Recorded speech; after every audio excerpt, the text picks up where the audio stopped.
Bueno, la finalidad de hoy es dar continuación con el programa de la materia y correspondería desarrollar la bolilla número 3 referida a procesos de conocimiento, donde también vamos a ver como temas puntuales las diligencias preliminares, la demanda, los requisitos de la demanda, los actos que deben ser cumplidos con la interposición de la demanda y la agregación de la prueba documental. También vamos a detallar en esa bolilla los efectos de la demanda y la citación del demandado. Este video tiene como finalidad guiarlos y destacar algunos aspectos puntuales del desarrollo de la bolilla. Por cuanto ustedes tienen en la PEDCO dos archivos en donde tienen sumamente desarrollado el tema y esta bolilla.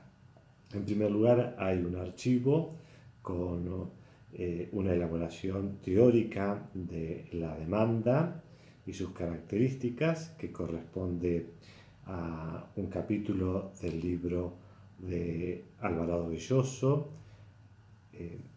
en donde yo hago algún complemento sobre las normas procesales locales, y después tiene ya esta bolilla totalmente desarrollada en un capítulo también del libro de curso de Derecho Procesal, pero con la particularidad que el archivo que ustedes tienen incorporado en la PEDCO está revisado y está actualizado, a diferencia del texto del libro papel que puedan ustedes tener. Así que bueno, ese material es el básico, el que ustedes tengan que tener con el momento del estudio, como siempre les digo, sin perjuicio de ampliarlo obviamente con otra bibliografía, pero la idea es que este video los ayuda a desarrollar y a complementar la materia y los temas puntuales que vamos a ustedes o por lo menos van a tener que comprender y leer. Ustedes ya vieron en los capítulos anteriores, en las bolillas anteriores, varios conceptos que van a utilizar ahora en este punto. Estudiaron lo que era un proceso, estudiaron lo que eran actos procesales, estudiaron también conceptos genéricos de acción, de pretensión y demanda. Esta bolilla ya ingresa en una de aquellas variantes que habían visto ustedes de los procesos, que son los procesos de conocimiento. Ustedes recuerden que estos procesos de conocimiento estaban agrupados dentro de una clasificación, dentro de la categoría general de procesos contenciosos, que se oponían a otra clasificación que eran los procesos voluntarios. El proceso de conocimiento, ustedes también lo habrán escuchado o ya tenían aquella definición, es aquel tipo de proceso que tiene un objeto preciso, una pretensión, recuerdan este término, cuya finalidad era que el órgano judicial, luego de un debate, de una discusión y de una etapa de prueba, decida declarar mediante la aplicación de normas jurídicas a los hechos planteados y resolver el contenido de esa situación jurídica, de ese conflicto que tenían las partes, y lo va a resolver a través de un pronunciamiento judicial, una resolución judicial que es la sentencia. Estos tipos de procesos, los procesos de conocimiento, buscan una declaración de certeza, les decía yo.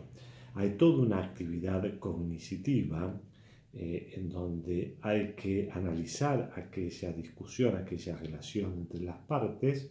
Todo eso se hace a través de una etapa probatoria, en donde las partes deben aportar elementos de prueba y luego recién que está producida toda esa actividad cognitiva, recién va a concluirse con la etapa de valoración y la decisión que pone claridad en esa relación. Por eso en los procesos de conocimiento se dice que existe una discusión exhaustiva, amplia, que se resuelve luego de pasar por una etapa probatoria y que la sentencia que se va a dictar en estos tipos de procesos de conocimiento tiene una particularidad que lo resuelve con carácter definitivo. Van a ver más adelante que hay algunos aspectos de estas sentencias dictadas en los procesos de conocimiento, que son sentencias o resoluciones que reciben el nombre de sentencias definitivas, después lo van a ver en la policía específica, y que producen o que tienen la calidad de que la causa se va a resolver en calidad de cosa juzgada material, a diferencia de otra calidad que ustedes van a escuchar y van a estudiar más adelante, que es la cosa juzgada formal. En estos casos, en los procesos de conocimiento, por ahora quédense con esta particularidad, que la sentencia que se va a dictar tiene la particularidad de ser dictada con esa cualidad de cosa juzgada material. Entonces, los procesos de conocimiento, ustedes los tenían agrupados, recuerden, dentro de los procesos contradictorios. Y dentro de aquellos procesos contradictorios, también recuerden que estos procesos de conocimiento compartían ese agrupamiento de contradictorios con los procesos de ejecución. Pero el proceso de ejecución no es un proceso de conocimiento pleno, a diferencia de lo que vamos a estudiar ahora, sino son procesos de conocimiento limitados y generalmente parten de un documento, un título que ya tienen certeza, a diferencia de lo que tenían los procesos de conocimiento donde no tenemos certeza. En los procesos de ejecución ya tenemos un título que sirve como fundamento del reclamo y de la pretensión, que existe certeza. Y la finalidad de los procesos de ejecución es hacer efectivo el derecho que ya está reconocido en ese título. Títulos que pueden provenir del ámbito judicial, como puede ser una sentencia dictada en un proceso de conocimiento, o extrajudiciales, como en el caso de los documentos comerciales o títulos valores. Hay también cierta parte de la doctrina, van a ver, que los incorpora dentro de los procesos contenciosos a las medidas cautelares. En realidad no es correcto agrupar las medidas cautelares dentro de un proceso contencioso, porque las medidas cautelares no son técnicamente procesos de aquellos que ustedes han estudiado y conocen ya cómo debe ser conceptualizado un proceso. Pero esto se lo explico porque lo van a encontrar en los libros y en el material. Las medidas cautelares, que también las van a estudiar en bolillas más adelante, son mecanismos que permiten asegurar el resultado de un proceso de conocimiento.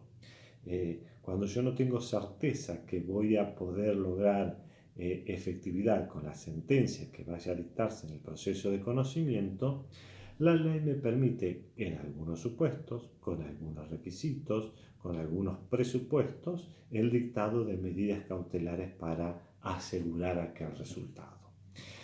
No son procesos técnicamente, no tienen autonomía porque dependen de la existencia de otro proceso, que es un proceso de conocimiento. Pero esto se lo menciono para que ustedes tengan en cuenta por ahora esta variedad de procesos que van a encontrar agrupados y definidos y explicados en el material. Nosotros vamos a ingresar entonces en lo que son los procesos de conocimiento. Y a su vez van a observar que las leyes procesales contemplan una variedad de procesos de conocimiento. Básicamente las leyes procesales hoy por hoy contemplan dos tipos de procesos de conocimiento, que a uno le da el nombre de proceso ordinario y a otro le da el nombre de proceso sumarísimo.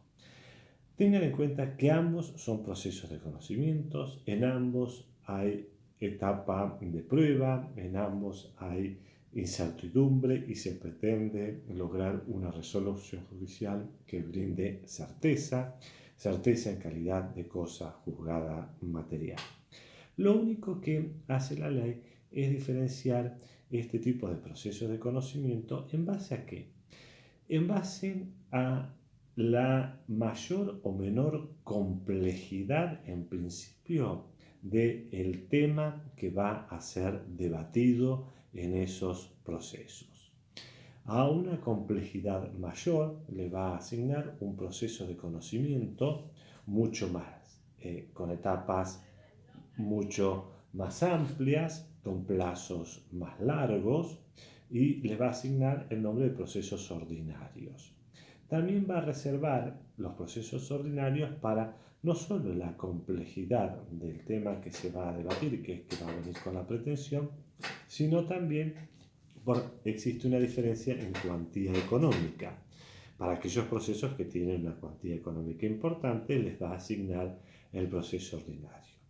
Para aquellos procesos en donde la temática no es muy compleja o por la importancia de encontrar una solución rápida o porque también son procesos que tienen una cuantía económica más baja, les va a asignar un procedimiento más rápido, con menos etapas, con plazos más breves, y a ese tipo de procesos les asigna la ley el nombre de proceso sumarísimo. Así ustedes los van a encontrar en el Código Nación y en el Código Río Negro. Estas dos variables de procesos de conocimiento, proceso ordinario y proceso sumarísimo. Si alguno agarra el código de la provincia de Neuquén, van a encontrar que hay una variante intermedia que es el proceso sumario. Es ponerle una escala más en esta diferenciación que hay entre los procesos de conocimiento. Es dar una variante intermedia al ordinario y al sumarísimo que tiene el de Nación y el código de la provincia de Río Negro. La regla de estos procesos, si tenemos que decir cuál es la regla por la cual van a tramitar, va a ser el proceso ordinario. Solo van a tramitar, recuerden ustedes, como proceso sumarísimo, aquellos supuestos en donde la ley va a decir que tramitan como proceso sumarísimo.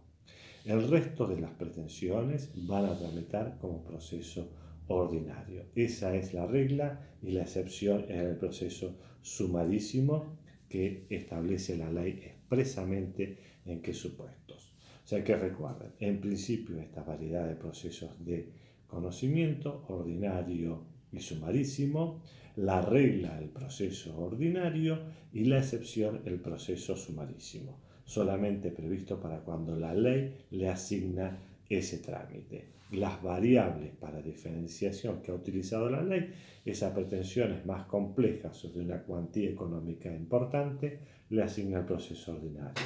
A situaciones más urgentes o pretensiones menos complejas y de cuantías económicas más bajas, les asigna el proceso sumarísimo.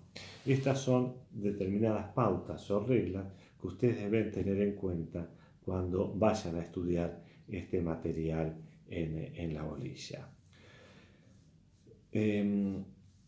Otro tema como que se van a encontrar también en el material es vinculado a los tipos de pronunciamiento que pueden recaer en los procesos de conocimiento.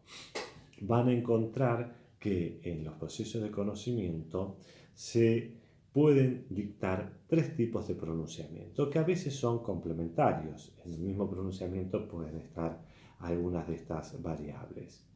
Uno de ellos es el pronunciamiento meramente declarativo, en donde la sentencia lo único que hace es eliminar aquel falta de certeza que había en la relación jurídica.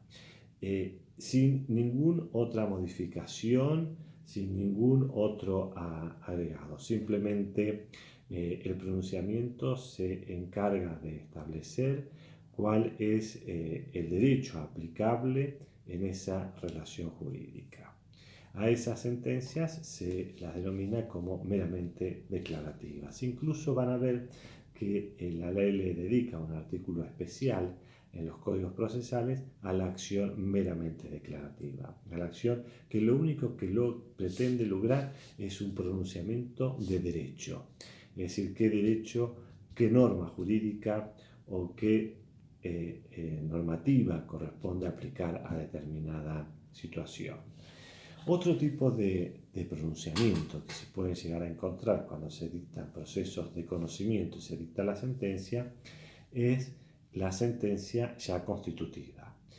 No solamente dice el derecho que corresponde aplicar, sino que modifica, constituye o extingue estados jurídicos.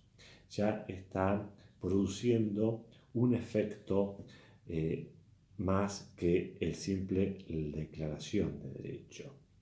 Y después se van a encontrar también explicados con otro tipo de pronunciamientos que ya es el pronunciamiento de condena, donde no solamente se dice el derecho aplicable, sino que se da origen a una obligación. Por ejemplo, en un proceso de resarcimiento de daño se dice cuánto es el daño y cuánto es el monto del daño y se lo condena a pagar determinada suma. Ya hay una condena. Estas condenas pueden tener variables, el ejemplo que yo les di es una condena de dar sumas de dinero, pero pueden ser condenas de dar cosas, condenas de hacer, condenas de no hacer. Pero estos van a tener explicados entonces cuando lo vayan a ver estos tres tipos de pronunciamiento en donde se puede basar en una simple declaración de derecho meramente declarativo, donde ya produce una extinción o modificación o constitución de una situación jurídica, por ejemplo una sentencia de divorcio o una sentencia que deja sin efecto o declara la nulidad de un acto jurídico. Y a su vez también pueden existir sentencias declarativas de condena en donde no solamente se pronuncia sobre el derecho, sino que crea una obligación que puede tener alguna de esas variantes que yo les había explicado. Estas guías para que ustedes tengan en cuenta cuando vayan a estudiar, obviamente el material que yo les he preparado y que tienen cargado en la PEDCO, en la bolilla correspondiente, también van a observar que dentro de los procesos de conocimiento se pueden producir determinadas diligencias preliminares. Estas diligencias en principio están previstas por la ley para los procesos de conocimiento, tanto el sumario, el ordinario como el sumarísimo y el sumario en aquella legislación que lo puedan contemplar. Algunas van a ver que son previas a la interposición de la demanda y otras permiten la posibilidad que fueran realizadas conjuntamente con la demanda o incluso que se realicen después de interpuesta una demanda. Ustedes van a ver que hay dos grandes grupos de medidas o diligencias preparatorias. Unas son las que se denominan como medidas técnicamente preparatorias, diligencias preparatorias. Van a ver que hay un catálogo en las leyes procesales que sirven para poder confeccionar una demanda, para que yo pueda armar alguna demanda que me falte algún elemento o que quiera corroborar algún hecho. Ustedes tienen ahí un catálogo de esas medidas. Y después hay otro tipo de diligencias preliminares, ya no preparatorias, sino que tienen la finalidad de conservar algunos elementos para el proceso de conocimiento, que la ley las va a tratar con el nombre de pruebas anticipadas. Yo por ahí necesito, antes de iniciar un proceso o junto cuando lo inicio, reservar algún tipo de prueba, anticipar algún tipo de prueba que después no la voy a poder producir. Tanto las diligencias preliminares como las pruebas anticipadas es algo excepcional en los procesos. No se dan siempre, sino cuando se dan las situaciones que requieran para algunos de estos casos. Se dan en los procesos contenciosos, en los procesos de conocimiento. Van a ver que estas medidas preliminares no producen lo que se llama la apertura de la instancia. Recién la apertura de la instancia se va a producir con la interposición de la demanda. Las diligencias preliminares o preparatorias de aquel grupo que mencionamos tramitan inaudita parte. ¿Qué quiere decir que tramitan inaudita parte? Que no hay controversia, no hay contradicción con la parte futura demandada, no hay todavía traslados a la parte contraria o a la parte que va a ser parte contraria en el proceso. Las pruebas anticipadas, si bien todavía tampoco estamos en un proceso y pueden ser antes de la interposición de la demanda, van a ver que tampoco no hay traslado, no hay sustanciación, no hay controversia.